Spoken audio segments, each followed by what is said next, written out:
February, sometime in the last week of February, and the weather has finally hit 40 during the day. It's been really, really cold, so I'm happy to get out in the garden and do a couple things. And thank you for coming back to Garden in Greece. Today's episode, I'm just going to show you some of the things that I've been doing and working on in the end of February. We're Pennsylvania, zone 7A. And first thing I'm going to do is prune up my Espalier pear trees. Guys, I'm no professional at this. This is my first time attempting Espalier. I kind of set it up really quickly on a windy day one day last year, and I really haven't messed with it since. I've noticed some things about it, so I'm going to make some changes. I used some like garden stretchy tape to tie them down. I've actually got some old stretchy socks that I cut into strips, so I'm going to use that. I'm going to change them out, and I'm going to prune some of these branches off, which, yes, can be like heartbreaking to do. And I know I got like a wicked shadow going on, just the way the light is and where I need to kind of position. But I made some decisions that I'm now thinking won't be great. Like I have this branch crossing over to hit this layer of like level of Espalier. When these grow thick, these are gonna cross and rub, and that won't be a very good situation. I have seen others do it on their videos, but I got to thinking, I don't think that's great. So I'm gonna start to work on training this little skinnier one, which isn't ideal because it's very small. Train it down lower and take this much more substantial limb off, which does suck. Deep breath. And by the way, it is dry. We are dry in the forecast for the next few days at least.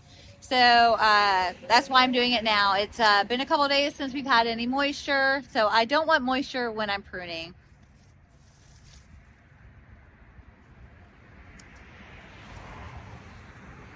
All right, so I cut right here because this branch was crossing over my main trunk. When these get thick and old, they were gonna rub on each other, and I didn't want that to happen.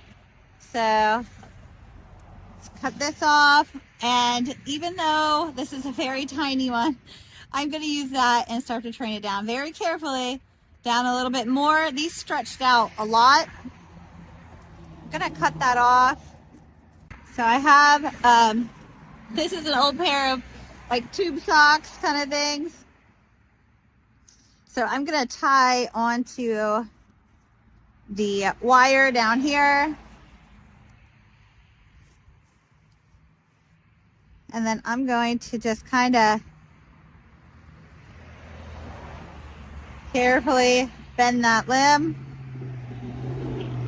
without breaking it.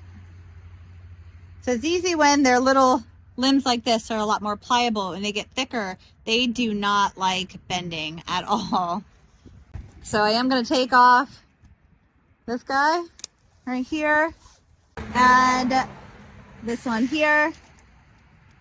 Get rid of that guy.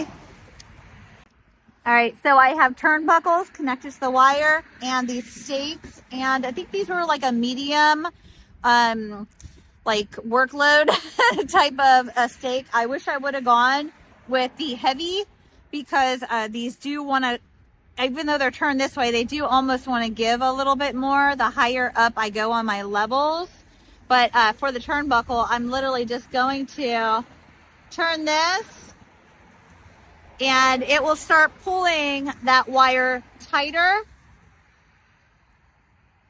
Let's see, I want to make sure it's good and tight. And that is very tight. So that's how I tighten that, which, you know, like wires and stuff, especially some of this thinner stuff, it's coated with like a wax coating. It will kind of get loose after a while over time. And it's been about 8 months or so, something like that, since I put this in. So having the turnbuckle, really good to tighten it up every now and then. As these keep growing, you do have to, as the branch gets longer, you have to keep tying it down because it will want to grow upwards naturally. Unless that's what you want, like kind of a candelabra look to it. That's not what I'm going for right now. I thought maybe in the future it would be cool if I did let them candelabra a little bit, which means it would go like this and then like that eventually, and your lower ones are wider out, and then as you get higher, you would come in a little bit on your candelabra, like your U shape essentially. Okay, now I think it looks much better. You might not, because of the white chunks of spandexy sock on them, and it's okay. But I think the form of it looks a lot nicer. And except for this bottom one, I don't really care much for that little guy. We'll see how things go this year. Okay, now the last thing I want to do on this tree is some header cuts. Some of these limbs are getting really long, and I want to try to keep them all relatively in the same length for now. So by header cut, I mean I'm going to snip off the tips of these really long ones, and I'm going to do it right above a bud in here. So if I have a limb like this, I'm going to cut it, or there's a little bud, I'm going to cut it right after the bud, right about there, like that. And I'm going to do that to all of the long ones. So something I want to point out on those cuts that I did make,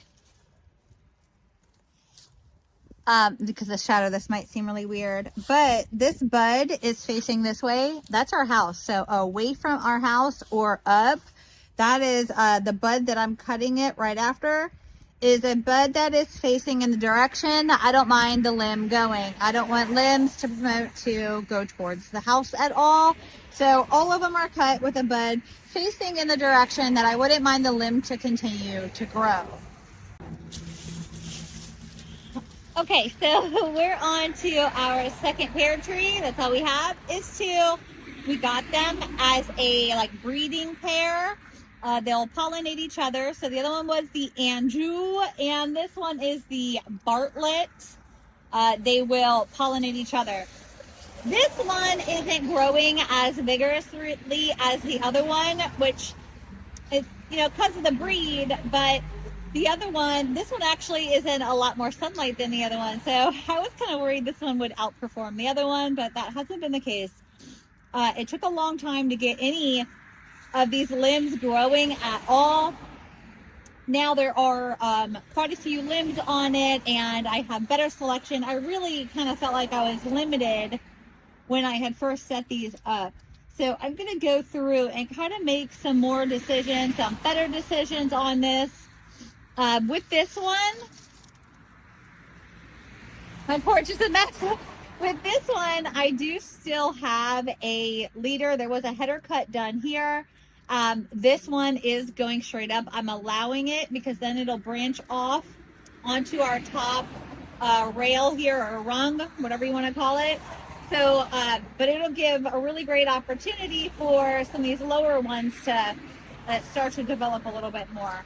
So I'm going to cut any of the limbs I don't want, especially ones going in directions we don't want, and try to only leave the limbs that are going to be running on our wires. You'll notice that I have mesh cages that I just kind of haphazardly made around these. The bunnies, I noticed, were chewing up my fig trees. So I figured they were going to start chewing up some of my other fruit trees. So I caged all of them. We don't need this limb here, this little guy. Chopped off. We don't need this guy. Chopped off. Or the one back here. Chopped. That's a lot of chopping going on. We don't need this. I'm making sure I'm leaving the collar. So I am leaving the collar here. I don't want to cut back into it. I could cut a little bit more to right about there, but I'm okay with this. I don't want to cut into the collar of it. That kind of helps to protect it while it's healing, and it won't damage the main stem. All right, that guy got a pretty big haircut, and I've definitely selected the limbs we want. So he's tied down and good to go for now. His limbs are a lot stiffer and harder to bend than the other ones, but they are, a little more thicker as well in some areas. So Bending takes a lot longer because I don't want to bend and break or hurt the tree. So it's just training it over a period of time. Like that guy there really does not want to be bent in. So we'll just keep working on it. All right, so now I'm in the house in the living room because I want to watch some TV. I have some paper down, Gertie's napping on the couch over there, and I'm going to separate these out. Because I didn't buy new seeds this year, I don't have as many seeds, so I'm gonna make what I have go as far as possible. And my lettuce and spinach, it's nice sizes. So instead of just thinning them out by cutting them, I'm gonna try to save every single one of these plants. And I'm actually gonna do that with my pepper plants too, because they're all up, and I'll show you a picture of those. Most of them are up, and when they get a little bit bigger, I'm not gonna do it yet, but just a little bit bigger, I'm gonna then also try to separate those and pot them up. Now, I didn't feel like digging around in the shed, even though I cleaned all of my nursery pots and things I could have up potted. I didn't put them in a spot that was easy to get to. That was a fail. I'm gonna remember that this fall whenever I clean them. I did have, from last year, I did some experiments on different potting type of things, and I got these at the Dollar Tree. I'm going to use these. I actually think I'm gonna maybe cut the top off. We'll see how that goes. Cut the top off them because I don't want that much soil. We'll see. And I'm gonna poke some holes in them. This is what I'm gonna use. The reason why I cut these cups down a little shorter is I like to limit the amount of soil that I have my plants in while they are in the house. Soil, the same seed starting mix that I had to use to start these, pre-moistened. I have about 2 plants per cell in here, and if I would have left them that way, they would not have developed really well. So that's why I'm dividing them. And then if I'm dividing, I might as well just up pot them now. Okay, so these are the spinach and the romaine. It's like a red romaine. Now, keep in mind, I started these seeds 2.9 and up potted these on 2.22. Now, I up potted when I did because I wanted to separate and make the most of them, but I didn't have to up pot if they were singly in the little black, cells, the 6 cell things. I wouldn't have had to have up potted them, but because I was separating them, I just thought I'll up pot them now. A lot of the time, my lettuce and stuff like that, I'll just keep in that 6 cell count type of thing until they go outside, to be honest. But so I up potted them, and then I put vermiculite on top again. I'm being very vigilant with that. And then I used some organic liquid fertilizer. I use this one because this is the one I had. I also have the Neptune's fish and seaweed fertilizer that I really do like. I love that one, but it smells really bad like fish. And, this is in my house. So trying to not use that right now. These are the pepper seedlings, almost 100%. I have 1 cell here that didn't sprout. Some of them were a little late. This one probably won't make it down in here. Oh wait, yeah, there's one in this one here. So I got at least 1 in all but 1 cell, and that is pretty darn good. So they're either older seeds, like some of them are 2 or 3 years old, and some of them are from the garden last year that we harvested ourselves. I know some people are going to complain about the styrofoam, using it. I have it. I had them laying around from last year, and I was testing out different containers to grow in, and a whole bag of them was $1.25. So, I mean, it is what it is, using what you have on hand. That's what I'm doing this year. And I had this from one of those foil casserole dishes. This is the lids that come with them. So I just turned it upside down, instead of a lid. I'm using it to put these on to catch, water, and use it for when I bottom water. So I just put water in this, dump off the excess when I'm done. Actually, I have another way I really prefer, but let me show you this. I put holes in the bottom of the cups and on the, hold on, tip it, and on the very bottom of the cups. That is so that, so you can see that there's a lip on the bottom of these cups, and sometimes it'll almost seal on the bottom of your pan and water won't go up in those holes.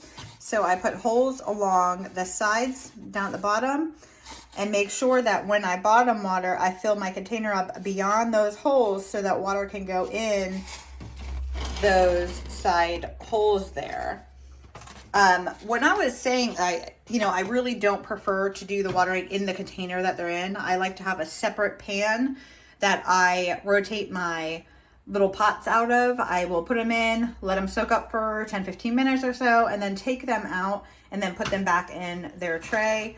I do that and I kind of rotate so I can get all of my plants done. That way I don't have to try to drain off excess liquid when there's a bunch of these little cups in a pan, like turning it on an angle to try to get it out. That's no fun. So I usually have like a separate pan that I do my watering with. All right, I got a bag of, I shred and just some strips, cardboards and papers. I got some produce type of coffee grounds and stuff like that to go in my compost. And I need to turn the horse manure piles and out of my compost to my compost bins. Okay guys, well now for my last task of the weekend, I'm gonna clean up, and if you can see all this trash, it is coming from the neighborhood that they're building behind our property. Construction debris, plastics, and just probably trash from the neighborhood in general. I'm sure it happens in everybody's property, but it really accumulates in our brushy perimeter of our property.